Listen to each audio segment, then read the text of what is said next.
Athéna et Artémis.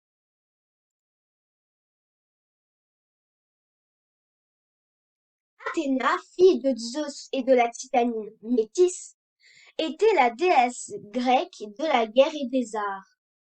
Bien qu'étant une vierge cruelle comme Artémis, elle ne fuyait pas la compagnie des hommes.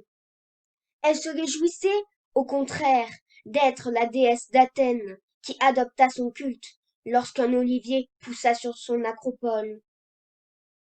La ville vénérait aussi le culte de Poséidon, mais ce rival fut écarté car il ne fit jaillir une source d'eau saumâtre.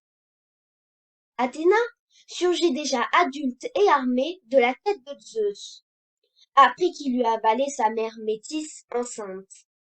Héphaïstos contribua à la naissance d'Athéna en fendant le crâne de Zeus d'un coup de hache. C'est pour cette raison qu'elle porta également le titre d'Héphaïsta, la compagne du dieu forgeron. Le symbole d'Athéna était la chouette, incarnant la sagesse et représentée sur les pièces de monnaie athéniennes. Les Romains l'assimilèrent à Minerve, déesse de la sagesse et des arts.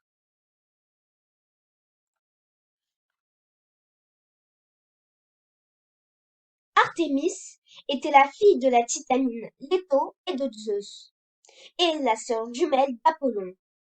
C'était probablement une divinité très ancienne que les Grecs adoptèrent pour en faire la déesse de la nature sauvage.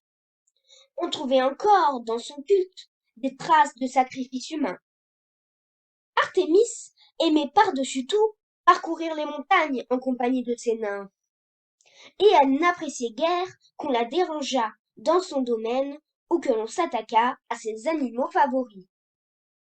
Pour avoir tué un cerf consacré à la déesse vierge, le chef de l'expédition grecque contre Troie, le roi Agamemnon de Mycène, vit sa flotte retenue à Olie par des vents contraires. Seule la promesse de sacrifier sa fille, Iphigénie, réussit à apaiser la déesse, bien qu'il existe différentes versions sur la façon dont la jeune fille fut tuée. Les Romains assimilèrent Artémis à Diane, leur déesse de la nature sauvage et de la lumière.